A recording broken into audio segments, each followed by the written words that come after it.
All right. Kim says the loss of my mom. I feel you on that. Grieving, Marlo says grieving my mother. Angela says my pop passed away this year, June 23rd. Paulette says multiple family members and friends over the years. Okay. Keep right on typing. Just want to see what you're dealing with tonight. Loss of my grandmother is April of this year due to COVID. Loss of my sister from breast cancer and loss from divorce. All right. You guys are in the right place. You are absolutely in the right place.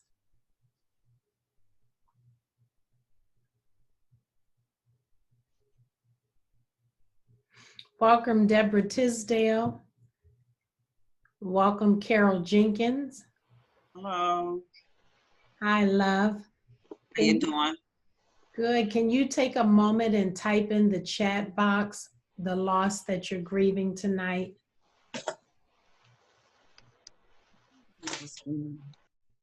Okay.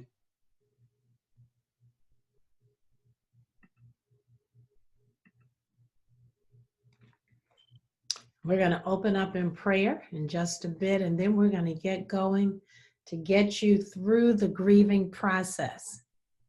Again, thank you for acknowledging something that most people absolutely just really would rather not admit. However, grief is real, and thank God that you had the wisdom to face it. Okay, Annette says, lost a good friend and older brother. Tisdale says, loss of spouse, various family and friends, and hello to everyone.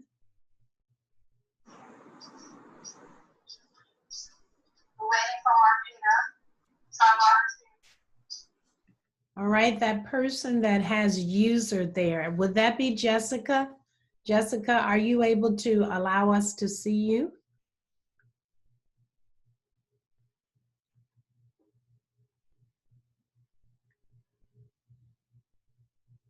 Welcome, Deborah Tisdale.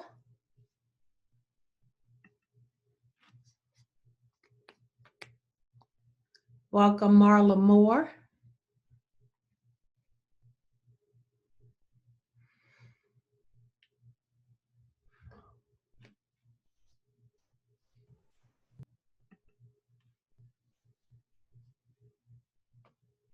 Okay, Jessica says at the present time, I am unable to place on video view. No problem. Jessica, could you type for us the type of loss you're dealing with tonight in the chat box? You look at the bottom of your screen, you'll see chat right next to participants. You could type there for us what kind of loss you are currently dealing with.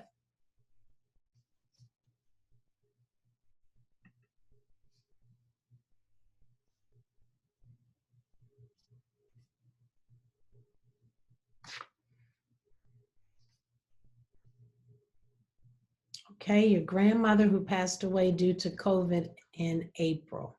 Okay, you are in the right place. All right, if we could bow for a word of prayer. Father, thank you for being the author and finisher of our faith. Thank you for being the giver and sustainer of life. Thank you for a safe place to share our hurts and our pains and our sorrows. We thank you for the comforting power of the Holy Spirit. The Holy Spirit has always been available to comfort us, and we receive his ministry even now. Father, we thank you that we're able to move through this tough season and not remain stuck in it. By your grace, we thank you that your grace is sufficient for us and your strength is made perfect in our weaknesses. We love you. We adore you. Amen. All righty. Well, again, welcome everyone tonight. I again applaud you for facing such a tough topic that a lot of times people don't want to address, but it's very real. And if we don't deal with it, it will certainly deal with us. So I want to welcome you to the call. I'm Dr. Karen Bethia. I've been pastoring for 20 years, and I've been a life coach now for a little over a year.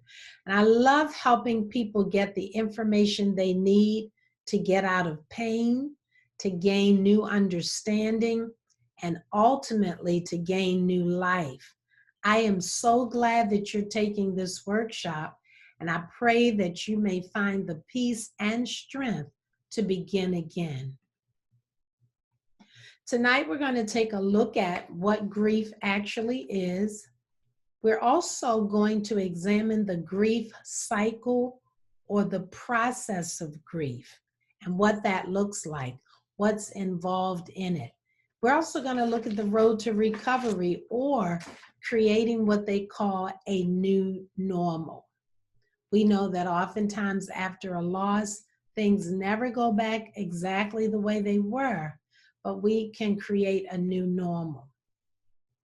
So what exactly is grief? Grief is the normal process of reacting to a loss.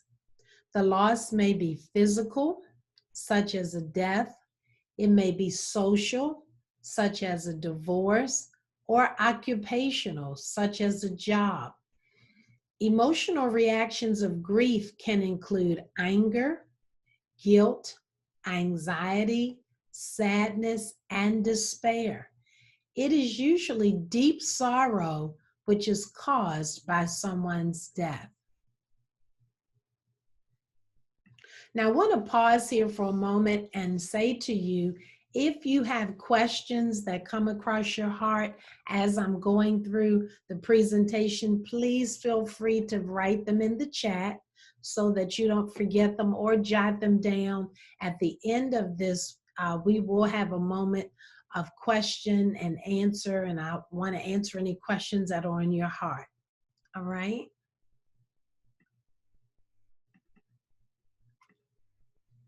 So what is grief? Well, it's deep sorrow. Let me go back a second. I want to highlight a few words here in this definition. First of all, it says the normal process. Somebody say normal. So we're not talking about something abnormal here. Don't allow people to make you feel like it's not okay to grieve. Oftentimes we tell people, just be strong, just get over it. But grief is a normal process, and it is a process. And because it's a process, it takes time. It's not something that happens quickly. It will take time. And then down below, you notice I highlighted deep, the word deep, deep sorrow. We're not talking about sadness that comes and goes very quickly, or sadness we get over. For instance, if I had a vacation planned and can't go because of COVID, I feel sad for a day or two, or maybe just a few hours. But this is different. Grief is a deep sorrow that is caused. Okay, so it's not a sorrow you just sat up and thought about something to feel sad about, or sat around just looking for a reason to feel bad.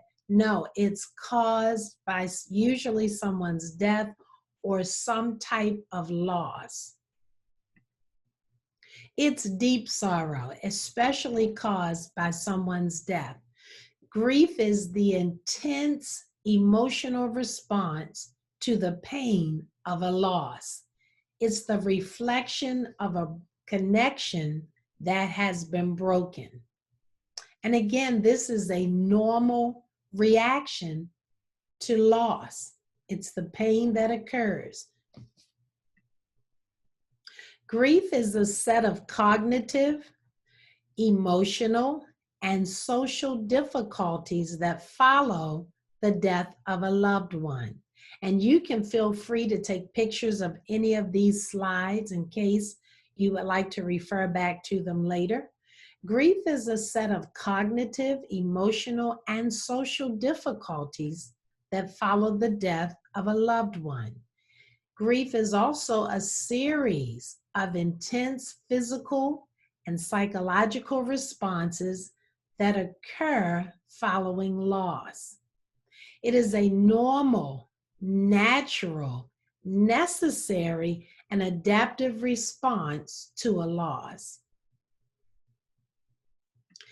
And I want you to note how many times I said normal. Okay? Note how many times I said normal in there. Sometimes in the faith community, we don't mean any harm, but we make people feel bad when they're grieving. But let's clear this up for a minute. Grieving and your faith are two separate things. Faith says, I trust God, I agree with his word. Grieving says, I realize that something that was here is no longer here. So is it possible to grieve and have faith in God at the same time? Absolutely. Absolutely. Because I want to get rid of the guilt that sometimes comes with people saying, you know, if I really trust God, why do I feel so bad?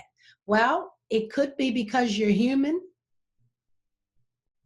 Because when we lose something that's precious to us, no one normal is just going to giggle and smile about it. Oh, yeah, my mom passed. No, when my mother passed, I couldn't preach for a few weeks. Maybe, I'm not even sure how many weeks the church allowed me to take off. I couldn't just get back up the next week like, oh, everything's fine and dandy. So your grief has everything to do with the fact that you're a human being for real and you care. Don't let anyone say to you, just get over it, be stronger. Don't let anyone say to you, you know, get yourself together. No, those are not helpful things to say to someone who's grieving. We can't measure what that loss meant to the person who's experiencing it. And so what is the best thing we can do for someone who's grieving? Be loving, be compassionate, and stop telling them, I know exactly how you don't know exactly how they feel. But it does help for them to know that you care. And if God is not upset with you for grieving, no one else should be. Grief stems from loss. And many different losses can lead to grieving, such as divorce, miscarriage, job loss. Imagine how many people are grieving right now.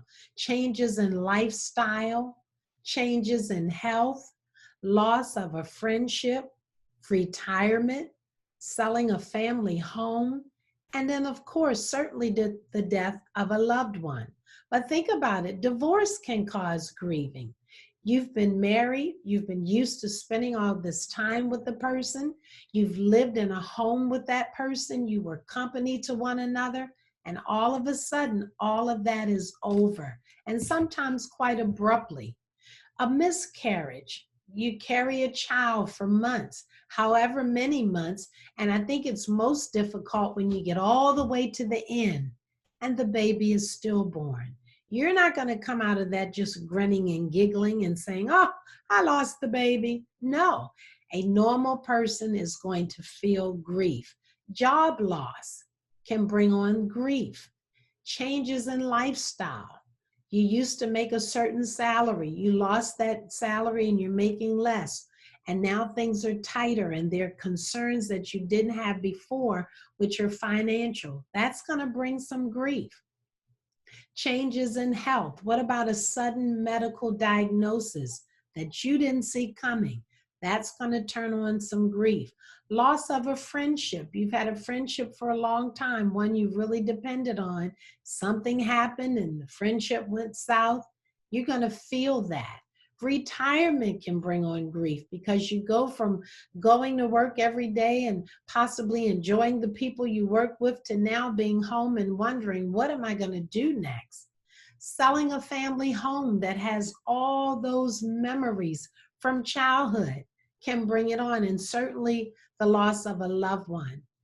And when you experience one death after another or one type of loss after another, it can cause even more grief, which means the grieving cycle for you is about to be longer. What leads to grief? Let's take a look. This is a study that was just done last year, May of 2019. Death of a family member or close friend, excluding your child or partner. 32% of the people that were polled said that they ended up in grief over this type of situation, this type of loss. Loss of a friendship or relationship, 29%. A family member's serious illness or even diagnosis of a chronic health condition, 23%. Death of a pet, 20%. Your own serious illness or diagnosis of a chronic health condition, 15% of the people polled said they were experiencing that. Loss of job or career, 11%. Loss of home or possessions. You know, when you have a fire, people lose wedding photos and family memorabilia that can never be replaced. Divorce, death of a spouse or partner, and the death of your child, which they say is the hardest type of loss to ever experience. So let's take a look here for a moment. If you are on this call tonight, you're probably here because you've either experienced a loss or you know someone who has that you want to help. The first thing you can do to help them or yourself is to realize that you can't get rid of grief. Okay? You can't shove it away. You have to move through it. And as you move through it and conquer different aspects of it, at the end, you will come to what we call a new normal. And I'll talk about that in a little bit. But you can't get rid of it. So people who go into denial and say things like, I'm fine, the joy of the Lord is my strength, and they just kind of ignore how they really feel. And can I just tell you that it's even normal to get mad at God sometimes? Notice that lightning didn't strike me. All of those are feelings you have to admit and embrace in order to move beyond them.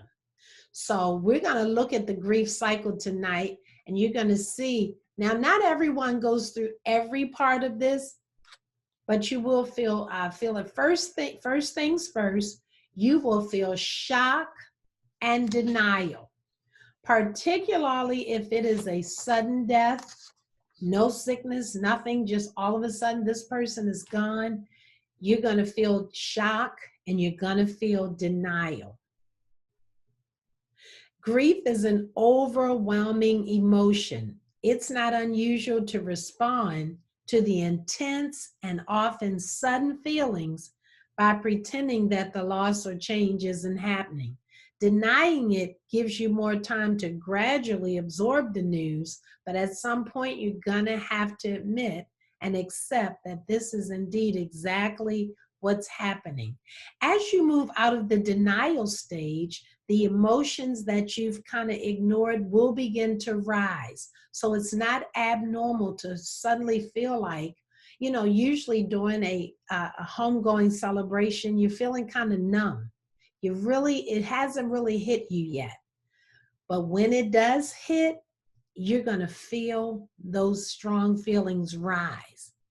And the first thing you're going to feel is anger. Even if you don't admit it, you might not be comfortable with admitting it. You say, oh no, I'm not an angry person. Or you're going to feel some anger. Anger is nothing but hurt turned inward. And so where denial may be considered a coping mechanism, anger is a masking effect. Anger is hiding many of the emotions and pain that we carry. So whenever you see an angry person, you're really looking at a hurt person. Hurt shows up a lot of times as anger. When you begin to feel anger, you're going to feel frustration. You're going to feel anxiety. You're going to feel some shame, particularly if you're this great spiritual leader in the Lord and people look up to you. You're going to feel like, why am I feeling like this? I've helped so many other people. Why shouldn't I be able to just shake this? Could it be because you're human for real? And so you'll even have a little bit of embarrassment because you'll feel like I shouldn't be feeling this way. But the truth of the matter is, you're going to feel angry. And it may come out sometimes at other people. You may not mean for it to. You may even be angry at the person who passed away, particularly if you feel as though they should have taken better care of themselves or gone to the doctors sooner. You're going to feel kind of angry with them. All of this is normal. All right. While your rational brain knows that your anger isn't to blame, your feelings in that moment are too intense to be logical. Okay. So when you're angry, let me pause and look at you for a minute because I want to encourage you. Anger sometimes will occur when we feel like the one who passed away, if they had just gone to the doctors when I told them, they would have had longer here. But now here's what you've got to come to grips with. There is no better time for death to come. Well, I mean, what is a good time for death to show up?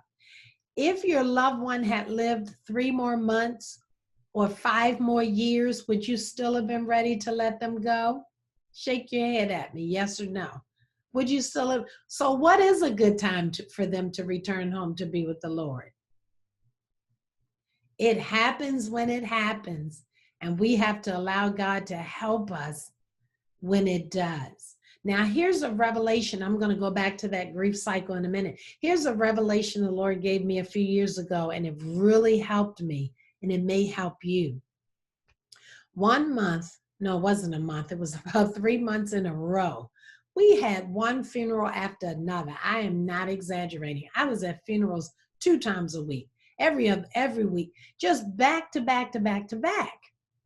And I remember the last funeral, and I remember saying, I got up that morning, I said, Lord, I know I'm supposed to go in here today and encourage somebody, but I need encouragement myself.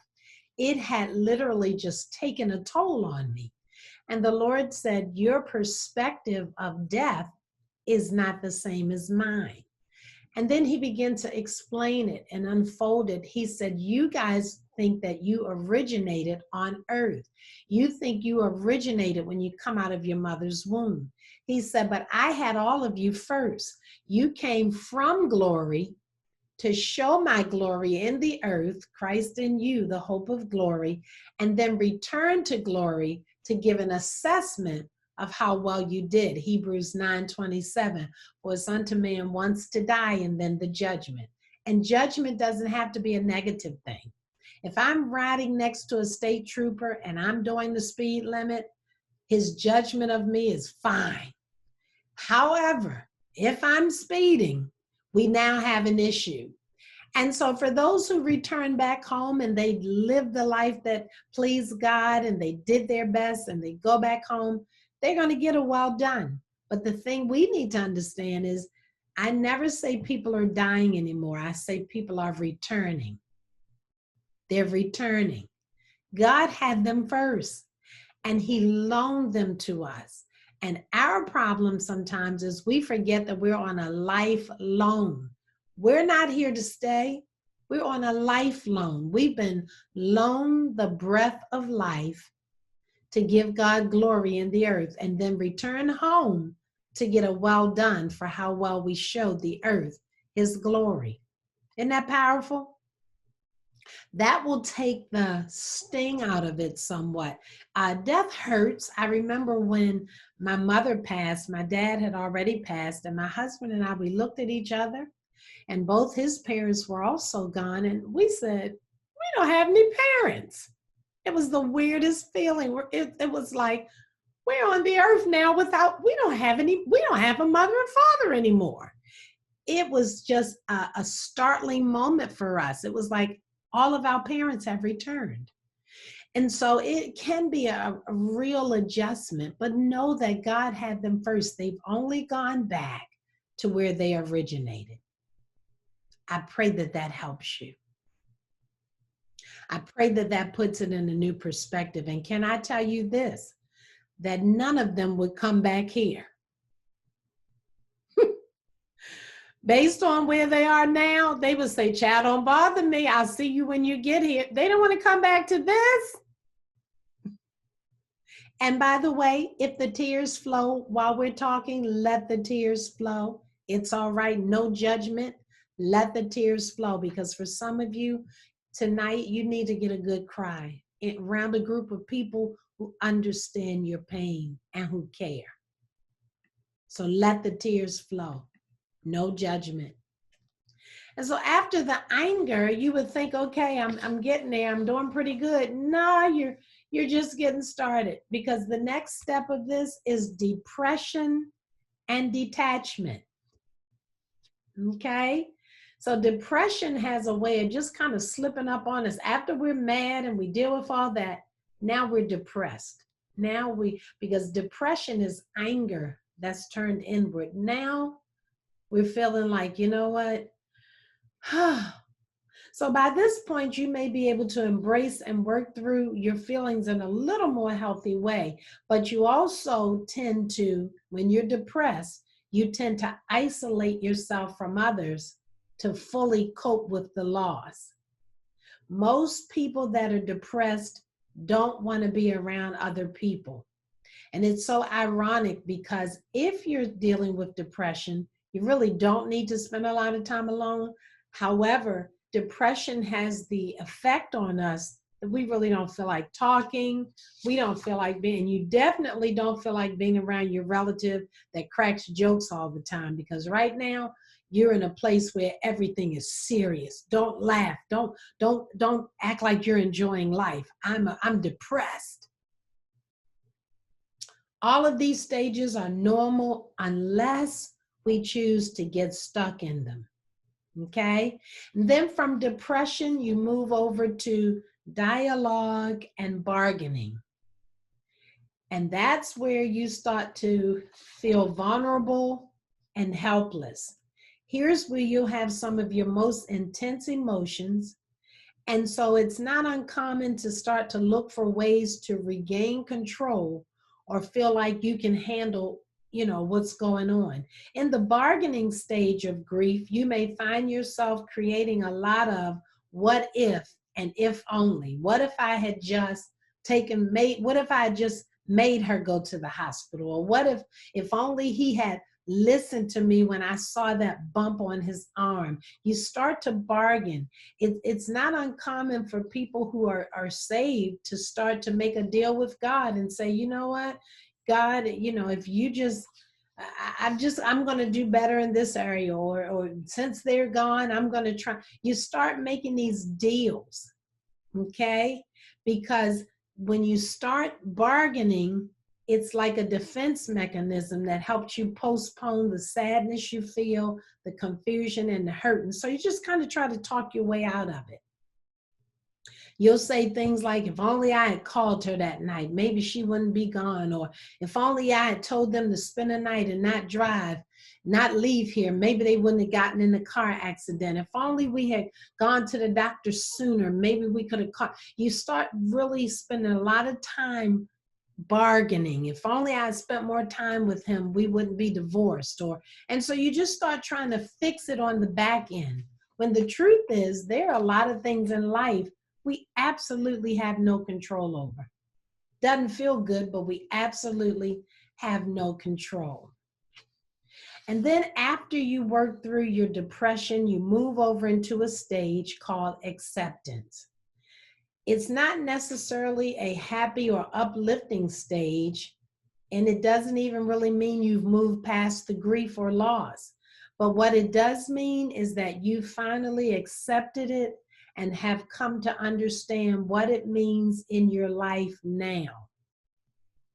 You may feel very different in this stage, and that's entirely normal, because you've had a major change in your life, and now you begin to look at things differently.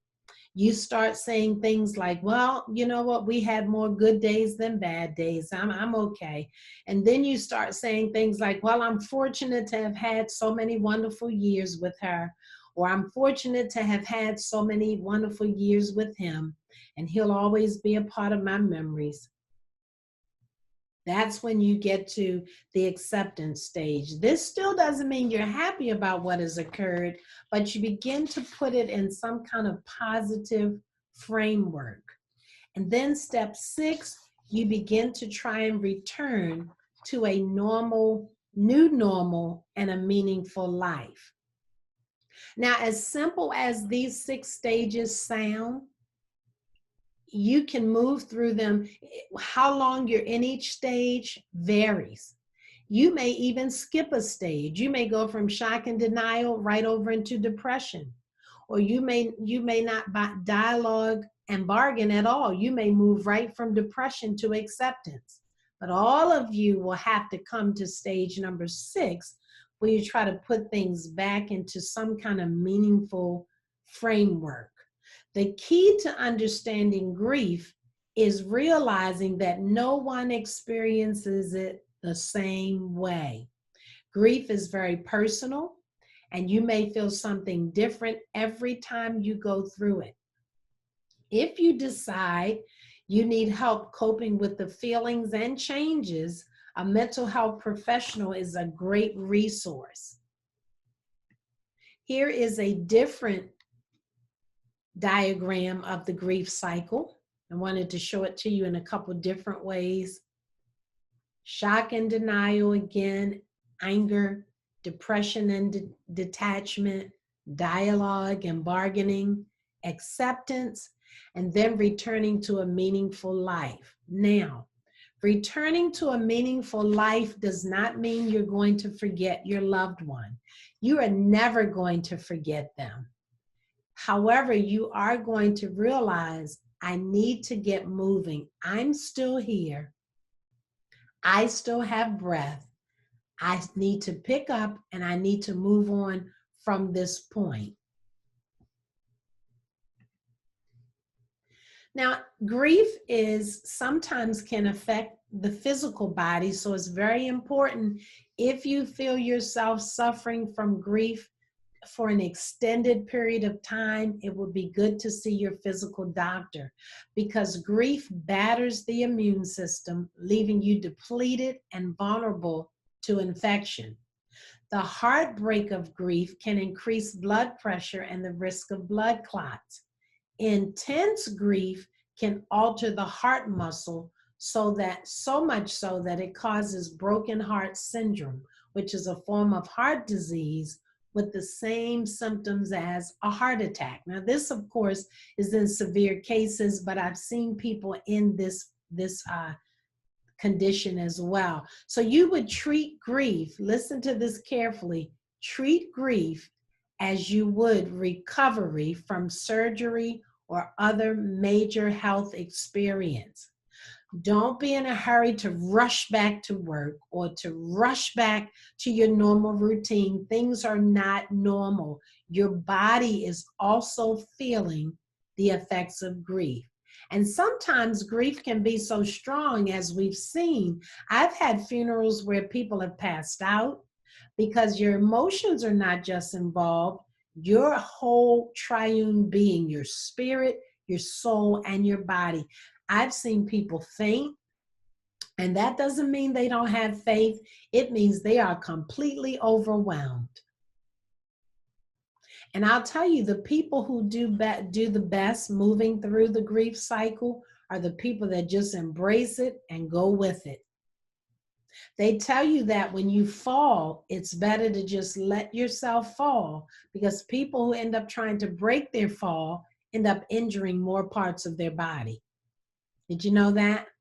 And so it's the same way with the grief cycle. If you get to any part of it and you say, I'm not going to be angry now, I'm not going to be angry, or I'm not going to be depressed, this is what I'm not going to do.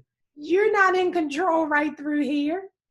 Now, prayer helps, but that natural side of you, it's going to go through some changes. Jesus wept over Lazarus. He was God in the flesh, but he felt the loss of that human connection, and he wept.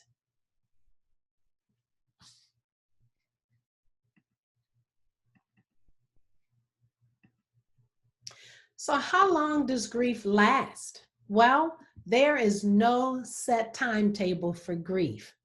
You may start to feel better in 6 to 8 weeks, but the whole process can last anywhere from 6 months to 4 years. As you're going through the grief cycle, you may start to feel better in small ways. You may say, you know what, I'm up to company today. I'll just have a few people over. Not a lot of folks, but I can deal with a couple people over today. And then a few months later, you may say, I can have the whole family over now. It will start to get a little easier to get up in the morning, or maybe you'll have more energy. Although there is no set timetable, grieving after a certain period of time can become abnormal and it can become harmful. So I had a lady in my office one day, and she was experiencing grief, and I said, well, tell me what happened. She said, well, my son died. He was 8 years old. He got hit by a car. I said, oh my. I said, well, when did it happen? She said, 15 years ago. And it was as fresh as if it happened that day. And I had to really work with her to get her through that last hump of, she had never released him, let him go. And then as we went further into the session, I found out she blamed herself for his being hit by the car. And so she was carrying this grief. And, you know, mothers, fathers, mothers, parents, we can carry things when it comes to our children. And so I had to help her get free of the guilt. Now, she's good now. She's actually the head of one of our grief ministries at the church. She's free. She'll tell anybody, I went in pastor's office and I came out with 50 pounds lifted. But it really took some work getting her to understand that that wasn't your fault. That was human error. If someone decides to drink and drive and they hit your loved one and they die, God didn't need a drunk driver to bring your loved one back home. That was human error. And a lot of times at funerals, oh God, it's so hard for me going to funerals sometimes, because sometimes I hear my colleagues and the way they explain things, it brings more harm to the family. For instance, if I lost my child, don't get up and tell me God picked a rose. He could have created one. Because now you've caused me to be angry with God because I'm thinking God took my 11-year-old. No. And so we really have to look at when things happen, sometimes it's not the perfect will of God. God's perfect will would have been for that person to live a long, happy life. But his permissive will is when he has to deal with our choices that don't line up with his.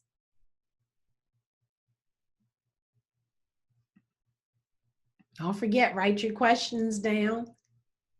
So let's talk about recovery now, because that's why we're here. All of you have identified with the fact that you're dealing with some type of loss.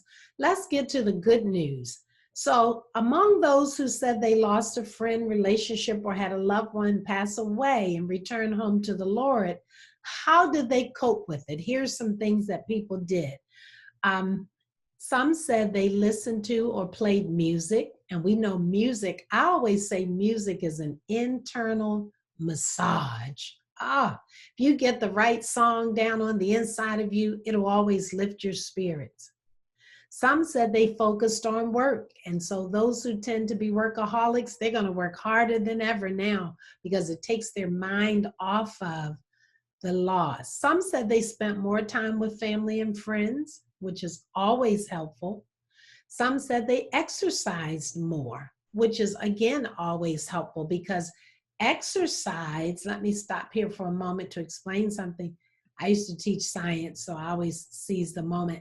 Exercise helps to increase the serotonin in your brain. Serotonin is the thing that makes us feel happy and feel content.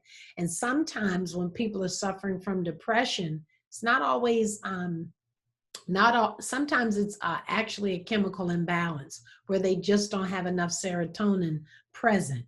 And so when you exercise, all the endorphins and hormones that are needed to balance you, they go into action.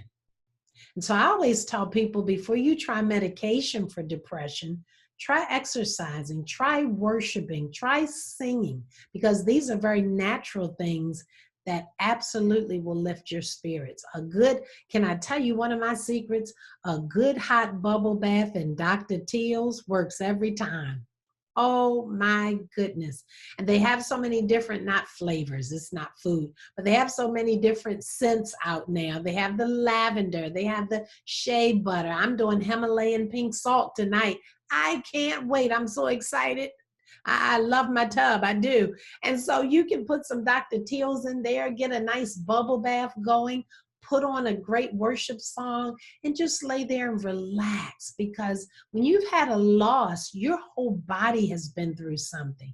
It's not just your heart, your physical body is feeling the shock. It's feeling all the hard work you have to do. Because what people don't always understand is that after the funeral's over, you've got to go handle business.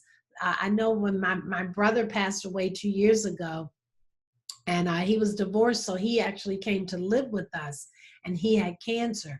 And so when he finally did pass, I had to go to his condo, had to get rid of all his furniture. I mean, it was a whole lot of work. And so your physical body sometimes is going through stress because of the changes. So be good to yourself. And we're going to get to that part in a minute. Let me stay where I am. But okay, and some of them sought out faith and spiritual practices. Of course, you want to go talk to your pastor, and if you're in a prayer circle, like a lot of our members are in prayer circles, get with your fellowship circle and get some support. Some of them attended professional counseling sessions, and that's fine as well. And some of them attended in-person or online support groups or discussion forums, as you all are so wisely doing tonight. So a new normal, what does that look like? Your new normal will be adjusting to the absence of that person or persons that you have lost. You will never stop loving them or thinking about them, but you will stop expecting to see them and realize that they have returned home. So what is grief actually? This whole cycle that we just looked at, it's actually the readjustment process. So you can see that someone who refuses to grieve in a healthy manner, they won't allow themselves to feel anything, they won't allow themselves to deal with it, they're not going to readjust, and they're going to stay stuck in the loss. Through loss, we lose our sense of security.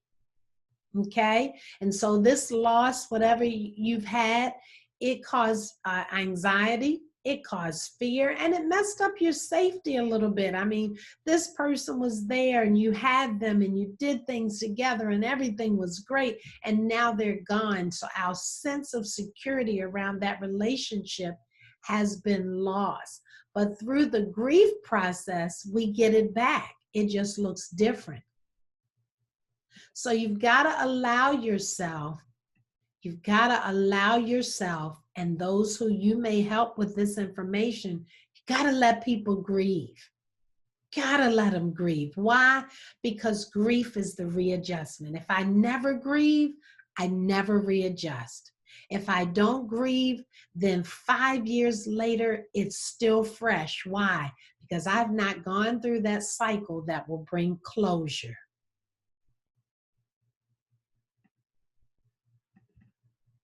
So what do I do then? Well, your first step is that you must take great care of yourself. Not good care, great care. If you're a person like me who you're used to taking care of others, you're going to have to be a little bit selfish in this season, because what you have gone through requires you to put more time into yourself than you may be used to. So the first thing you're going to have to do is learn to cry. Let those tears come out when they do. And they're going to come out whenever they come. You say, why am I in the market? And all of a sudden, let them flow right there in the market. Tears release pain. They also help your body release stress. and they are a wonderful source of cleansing. David said, I cried unto the Lord and he heard me and he delivered me from all my fears. When you cry, God is so nearby. Secondly, you want to pray because God is always nearby to comfort you. One of the ministries of the Holy Spirit, which I love so much, is that he's a comforter. Okay? And so he is a comforter. So don't forget to pray and ask the Holy Spirit, please bring your ministry of comfort to me. And don't be too strong to cry. Thirdly, accept support. Let people help you. If you have one of those type A strong personalities, I'm fine, I'm fine. You might be fine, but you still need to let people help you. Let people be kind to you. Let them bring you something to eat. Let them come and sit with you. You know, accept support. Don't try to go it all alone. Bible says 2 are better than 1. Then fourthly, get up and live. Leave the house and go do something. Get out in the sun. Go walk through the park. Go do something, because if you stay in the house all the time, cooped up in the dark room, you're going to feel worse. And then comfort others. Help someone else. You know, helping others is an amazing source of taking our mind off what we're going through. And believe it or not, there's always someone that's suffering worse than you. And so find somebody else that needs comfort, because as you sow comfort, you reap comfort. Exercise regularly. Take a good walk. If you do workouts, go on YouTube and find a good workout video. Go for nature walks and ride a bike. Eat, make sure you're eating and eating healthy, but take vitamins. B vitamins and B12 are all great for balancing your hormones. Get at least 7 to 8 hours of sleep at night. If you're not able to sleep, get some lavender spray, essential oil spray, and spray your pillow. You'll pass right out. I was talking to someone just 2 days ago, and he said, I just can't sleep. And I said, I gave him a bottle of lavender spray, and he sprayed his pillow. He said, oh my goodness, this knocked me out. Well, there are all kind of beautiful natural remedies that God has on the planet to help us. Try a new skill, such as taking a cooking class or joining a book club or enrolling in a seminar at your local college or online class like you did tonight. Call or seeing friends or loved ones who can offer support. Make sure you do that. Don't just wait for people to call you. You know the people that really are a source of strength and encouragement for you. Give them a call. Because sometimes after a loss, it's not that people don't care. They don't know what to say. So you may not be getting calls, not because they don't care, but they may not know what to say to you. Join a support group for those who have also experienced the loss of a loved one. There are plenty of support groups. I'm going to show you some in a moment that you can join, and the ones I'm going to show you are all free, and there are other people in there encouraging one another and working through that grief cycle together. And then if you get stuck at any point, see a therapist. Now, seeing a therapist is not sinful. I was sharing the other day on my Facebook page, I said, a therapist helps you deal with the pain of your past. A life coach helps you deal with the potential of your future. The two are different. And so if you're going through grief and pain, you don't need a life coach. You need a therapist, because they will assist you in getting through those stages. Even if you don't acknowledge the grief cycle, it's going to take place in your life. You can't stop it. But if you are aware of it and you work through it, you'll do much better than those who are just pretending that everything's all right and I'm still strong. So again, you must take great care of yourself. Find local places of support. A great place to start, of course, is your family. Your family is a great source of help. And then your church, your church family, your pastor. Schedule an appointment with your pastor just to talk about how you're feeling and where you are going through this journey. And then many local funeral homes now have grief and support groups, which is so amazing. If you live in the Maryland area, March Funeral Home has Roberta's House. And I had a member years ago who lost her son. He was maybe 18 or 19, and I knew she wouldn't go on her own. So I actually went with her, and I took the course with her, and I sat there every week with her because I knew if I went, she would stay. And we went through the whole program. Excellent program. So many funeral homes are now having programs like that. So if you look them up, or even just give them a call and say, do you have any grief support services? Now, here are some free ones that I found. Look at all these. The first two I found on Facebook. These are free groups that you can click on and join. There's Love Never Dies for those coping with grief and the loss of a loved one. Grief support group. One of the support groups has 33,000 members. Look at that, okay? And then on that second one in the middle, Grief Online Support Group, another grief support group. Then you have support group, and then you have grief support group. So they're all, if you Google it, there are all kinds of support groups out there. But then the last one I found on Instagram, and this wasn't even the entire list, but look at that, grief support group, 2,387 posts. Look at all they have going on in there to support. Good Grief Support Group. And I'm going to share a book with you in a minute by that same title, Good Grief. Grief Support Life Group. Grief Support Group. Look at all that help there.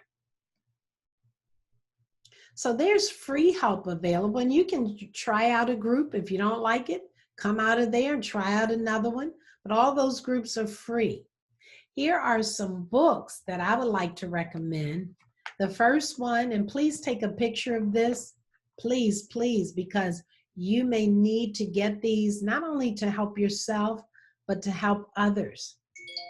The first one is Good Grief by Granger Westberg. I highly recommend it. I have it in my hand, and I'm going to talk about it in a minute. The second one is It's Okay That You're Not Okay by Megan Devine. And then Grief Day by Day, Simple Practices and Daily Guidance for Living with Loss by Jan Warner. All of these are on Amazon.com. Now, my favorite is Good Grief by Granger Westberg.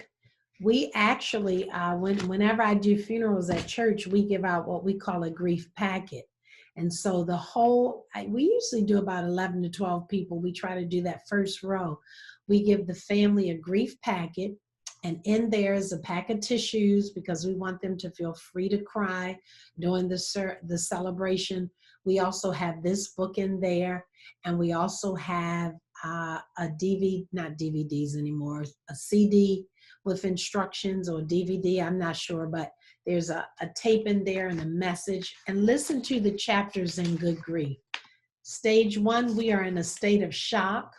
Stage 2, we express emotion. Stage 3, we feel depressed and very lonely.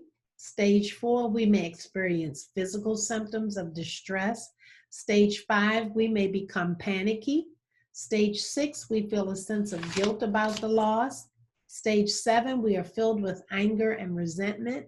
Stage 8, we resist returning to a norm.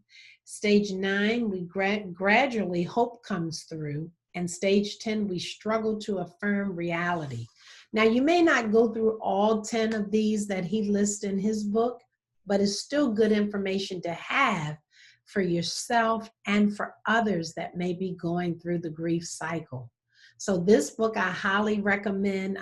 Like I said, we give it out at our church at funerals because I want people to embrace grief and not run from it. The worst thing you can do to a grieving person is say, be strong and come on, let's get over it. No, it's going to take a minute. That person was a major part of my life. It's going to take a minute. Somebody just type no guilt in the chat for me. Just type no guilt. Everybody type no guilt. Because I want to make sure tonight that you leave off of here not feeling guilty, not feeling bad. God gave you emotions. He gave you emotions. If Jesus cried, I think it's okay for you to cry too. Just type no guilt.